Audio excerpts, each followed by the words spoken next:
Act 1. Organist flat. Organi is sitting on a comfortable chair and eating cucumber sandwiches. Mr. Worthing is here, sir.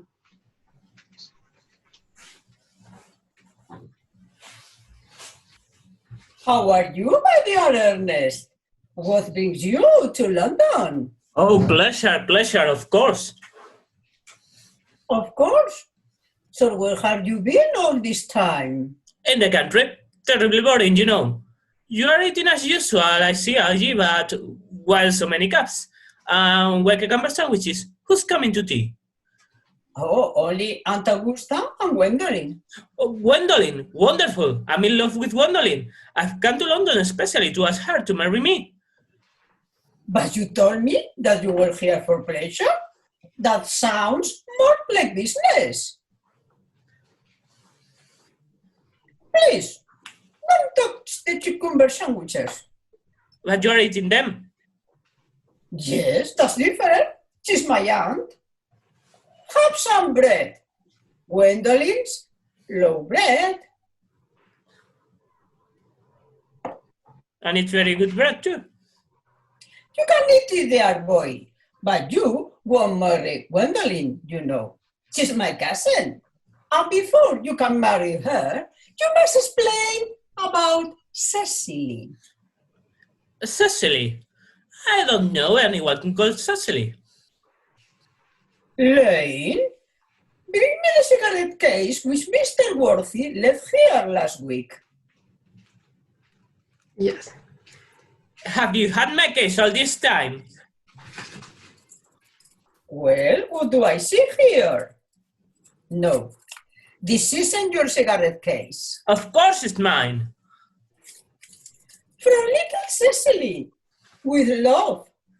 You don't know anyone with that name, so it can be yours. If you really want to know, Cecily is my aunt. Your aunt?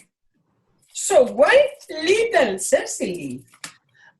Well, some aunts are tall, some are not. Yes, but why does this small aunt say, from little Cecily, with love to her Uncle Jack? You aren't her uncle. And your name isn't Jack, it's Ernest. It isn't Ernest, it's Jack. You've always told me that it was Ernest. You answer to the name of Ernest. You are the most earnest-looking person that I ever met. Look, even on your cards. Mr. Ernest Worthing, before the Albany. Well, I'm Ernest in town and Jack in the country, and I got a cigarette case in the country. Ah, I knew that you were a secret bambarist. A bambarist? What does it mean? I'll tell you when you have explained me why you are Ernest in town and Jack in the country. Then give me my cigarette case first. Here. There's nothing strange about it. Cecily Cardew is the granddaughter of Mr. Thomas Cardew, who adopted me when I was a boy. She lives at my house in the country. Oh, and where is that house? Well, I'm not going to ask you to visit me, Algie, so that doesn't matter. Before Mr. Cardew died, he made me Cecily's guardian. That's why she called me uncle. Well, you still haven't told me why you are Ernest in town and Jack in the country. My dear Algie, I don't think you'll understand it, but it's important for a guardian to be serious about things. It's hard for me to be serious all the time. That's true. Now, go on.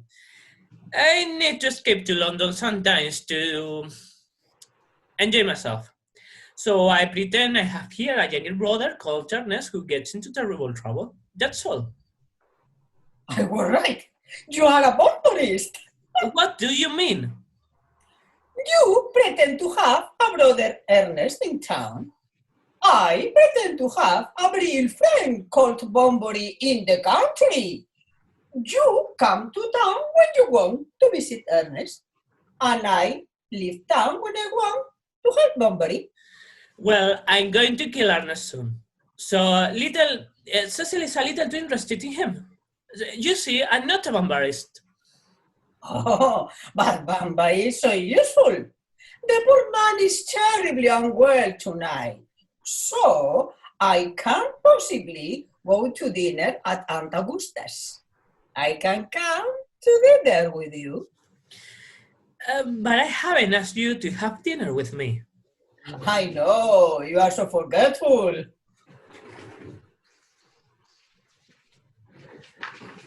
Lady Bracknell and Miss Fairfax, sir. Listen, if I take my aunt away for 10 minutes, you can ask Gwendolyn to marry you.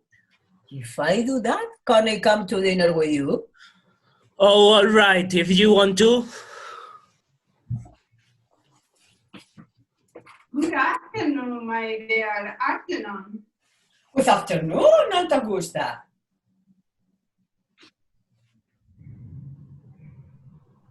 Well, now I have some tea and one of late night's cucumber sandwiches. Of course, Aunt Augusta. To come and sit here, Gwendolyn. Thanks, Mother. I'm fine where I am.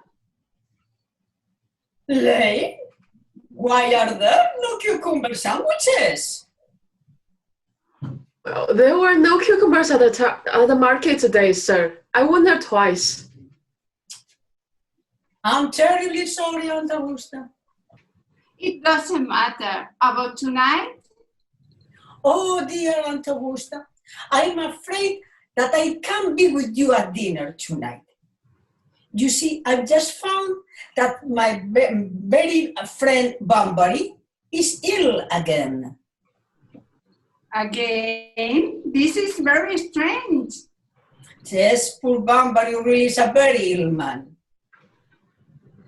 Well, could you kindly ask this Mr. Bunbury not to be ill on Saturday? I have an important dinner party and need you to help me with the music. I'll speak to him. He's terribly ill now, but I'm sure that he'll be fine again on Saturday. Now about the music. Shall we go and talk about it in the next room? Thank you. Gwendolyn, come with me. Of course, Mother. Nice day, Mrs. Fairfax. Please don't talk about the weather. If you have something to say to me, Mr. Worthing, please say it. Mrs. Fairfax, since I met you, I've admired you more than any girl I've ever met. Since I met you. I know, and I have always liked you too. Oh, Mrs. Fairfax. You see, I have always wanted to love a man called Ernest. It's a wonderful name. When I heard that Archie had a friend called Ernest, I knew that I would love you. Do you really love me, Gwendolyn? Deeply, oh, my dear Ernest. Oh, I'm so happy. But, Gwendolyn, can you only love me if my name is Ernest? But your name is Ernest. Yes, I know. But there are a lot of other nicer names. Jack, for example, is a very nice name. Jack? No, a very boring name. I could never love a Jack. Ernest is the only possible name. Gwendolyn, somebody must christen me at once. I mean, you must marry me at once. Marry you, Mr. Worthing? Nobody has said anything about marriage. Well, can I ask you now? Now is a very good time, Mr. Worthing, and I must tell you that my answer will be yes. Oh, Gwendolyn. Yes, Mr. Worthing, what have you got to say to me? Gwendolyn, will you marry me? Of course I will, my dearest. Mr. Worthing. Mother, I am engaged to Mr. Worthing. I am sorry, but you are not. When you are engaged, it is I who tell you. Now, go downstairs. Mother, I have a few questions for Mr. Worthing. Go downstairs and wait for me, Gwendolyn. yes, mother.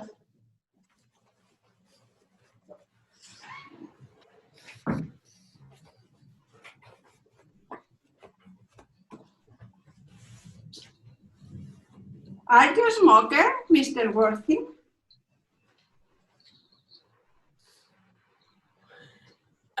Yes, I'm afraid that I am. That is fine. A man must have something to do. Now, I have always thought that a husband needs to know either everything or nothing. Which do you know? I know nothing. I am happy to hear it. Well, now, are your father and mother living? I have lost both, my father and my mother. Losing one is unlucky, Mr. Worthing. Losing both is a little careless, is it not? You see, it was my mother and my father who lost me. I don't really know who they were. I only know that it was Colonel Mr. Cardy who, found me. Found you? Yes, he gave me the name of Worthing because at the time he had a ticket for Worthing in his pocket. Worthing is in Sussex. It's a holiday town, by the sea. And where did he find you, this kind person who had tickets for Worthing? In a handbag. A handbag? Yes, a large black handbag. He got it from the clock room at the Victoria Station. The clock room at Victoria Station? Yes, Lady Bracknell. They gave him the wrong bag. They thought it belonged to him. This is not very good starting life. Then, could you tell me what I must to do?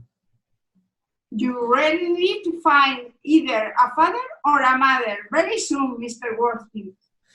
I can show you the handbag at any time.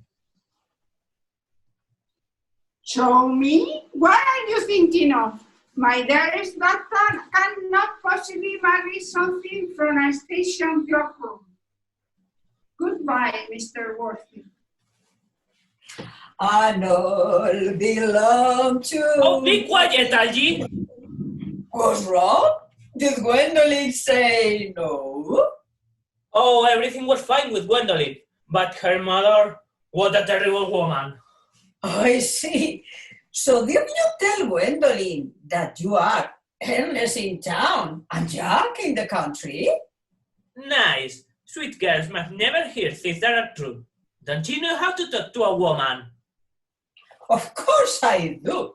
If she's beautiful, I say wonderful things to her. If she isn't, I say them to another girl. But tell me, old boy, what about your brother Ernest? Oh, he'll be dead by the end of the week. I'll say that poor Ernest became ill and died in Paris. Miss Cardew will be unhappy, won't she? I'd like to meet her, you know. Well, you are not going to visit her, Angie. Miss Fairfax. Gwendolyn, my dearest love. Archie, kindly turn your back. Really, Gwendolyn? Ernest, we can never be married, but I will always love you deeply. I write to you every day. What is your address in the country? The Manor House, Goulton, Hertfordshire. How long will you stay in town? Until Monday. Good. Now, please call for Lane. Oh, I'll take you to the door myself, my dearest love. Pack my suitcase, Lane. Tomorrow I'm going bumpering. I'll be away until Monday. Yes, sir.